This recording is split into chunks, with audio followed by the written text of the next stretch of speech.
അല്പസമയം മുൻപ് തുടങ്ങിയ ചെറിയ സംഘർഷമാണ്. പോലീസ് നിയന്ത്രിക്കാൻ പാടുപെടുന്നുണ്ടായിരുന്നു. പക്ഷേ ഇപ്പോഴും ആ സംഘർഷം തുടരുന്നുവെന്നാണ് മനസ്സിലാക്കേണ്ടത്. ഇപ്പോൾ ആ ദൃശ്യങ്ങൾ വയനാട് മണ്ഡലത്തിൽ നിന്നുമാണ് കാണുന്നത്. വലിയ ആവേശമാണ്. വൈകിട്ട് 3 മണി മുതൽ തന്നെ വയനാട് നമ്മൾ തിരുവമ്പാടിയിലും കൽപ്പറ്റയിലും ബത്തേരിയിലും ഒക്കെ കണ്ടത്.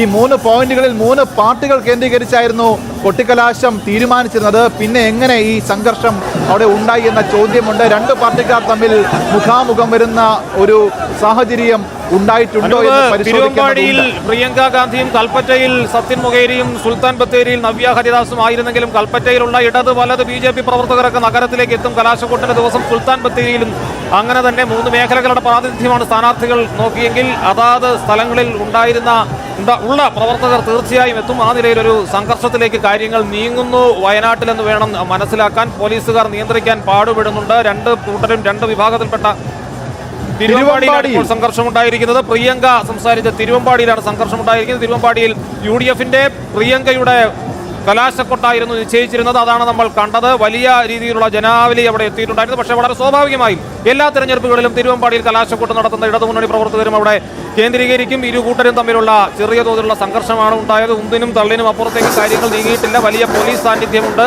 ഈ പോലീസുകാർ 2 കൂട്ടരെയും നിയന്ത്രിച്ച് നിർത്താൻ പാടുപെടുന്നത് നമുക്ക് കാണാം. മഴ കൂടിയുണ്ട് അകമ്പടിയായി. എന്തായാലും വലിയ സംഘർഷത്തിലേക്ക് കാര്യങ്ങൾ പോകില്ല എന്ന് കരുതാം. പോയാൽ നിയന്ത്രിക്കാൻ ബുദ്ധിമുട്ടുള്ള സ്ഥലമാണ്. കാരണം അത്രയേറെ ആളുകൾ തിരുവമ്പാടിയിൽ പ്രിയങ്കയുടെ റോഡ് ഷോയുമായി ബന്ധപ്പെട്ട് കലാശക്കൊട്ടുമായി ബന്ധപ്പെട്ട് അവിടെ തിങ്ങിക്കൂടിയിട്ടുണ്ട്. മറുവശത്ത് ചേലക്കരയിലേക്ക് വന്നാൽ ചേലക്കരയിലും വലിയ ആവേശത്തോടെയാണ് കലാശക്കൊട്ട് പുരോഗമിക്കുന്നത്. BJP സ്ഥാനാർത്ഥി UDF ക്യാമ്പിലാകട്ടെ നേതാക്കളുടെ ഒരു വലിയ നിരയാണ്. രാഹുൽ മാങ്കൂട്ടത്തിൽ പാലക്കാട്ടെ കലാശക്കൊട്ടാണോ നടക്കുന്നത് എന്ന് തോന്നിപ്പിക്കുന്ന തരത്തിൽ അവിടെ അണിനിരതിക്കുന്നു, നൃത്തം ചെയ്യുന്നു. വയനാട്ടിൽ ഇപ്പോൾ ഷാജഹാൻ ടെലിഫോൺ ലൈനിൽ ചേരുന്നുണ്ട്. ഷാജഹാൻ തിരുവമ്പാടിയിൽ നിന്നാണ്. ഷാജഹാൻ, തിരുവമ്പാടിയിൽ പ്രിയങ്കയുടെ കലാശക്കൊട്ടായിരുന്നു. പക്ഷേ എങ്കിലും ഇടതുമുന്നണി പ്രവർത്തകരും അവിടെ എത്തിയിട്ടുണ്ട്. ചെറിയ തോതിൽ കാര്യങ്ങൾ ഉന്തിലും തള്ളിലേക്കും ഒക്കെ നീങ്ങുന്നുവെന്ന് തോന്നുന്നു. എന്താണ് സ്ഥിതി? നിയന്ത്രണ വിധേയമാണോ? ഇവിടെ ബസ് സ്റ്റാൻഡിനകത്താണ് പ്രിയങ്ക ഗാന്ധിയും രാഹുൽ ഗാന്ധിയും കലാശക്കൊട്ട് എത്തിയിരുന്നത്. ഏതാണ്ട് 15 മിനിറ്റ് മുമ്പ് അവർ കലാശക്കൊട്ട് കഴിഞ്ഞ് പോയി. അതിനുശേഷം UDF പ്രവർത്തകർ ഇവിടെ പ്രകടനം നടത്തുകയായിരുന്നു. അപ്പോഴേക്ക് അവിടേക്ക് LDFന്റെ പ്രവർത്തകർ എത്തുകയായിരുന്നു. നേരിയ തോതിൽ മുഖാമുഖം പൊടിവീക്കിയുള്ള പരസ്പരം ഒന്നും തള്ളുന്നതും ഉണ്ടായി. ഇപ്പോൾ നിയന്ത്രണത്തിലാണ്. പോലീസ് അവിടെയുണ്ട്. 2 ഭാഗത്തും വലിയ രീതിയിൽ ആൾക്കൂട്ടമുണ്ട്. പക്ഷേ നേരത്തെ ഉണ്ടായിരുന്ന വലിയ ജനാരവം അവരൊക്കെ പകുതിയോളം തിരിഞ്ഞു പോയിട്ടുണ്ട്.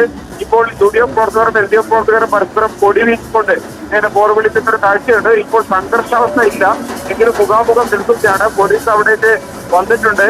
വലിയ കൊടികൾ വീശി LDF പ്രവർത്തകർ. ശരി, ഷാജഹാനാണ് വിവരങ്ങൾ നൽകിയ. തിരുവമ്പാടിയിൽ നിന്നുമുള്ള തത്സമയ വിവരങ്ങളാണ് ഷാജഹാൻ പങ്കുവച്ചത്.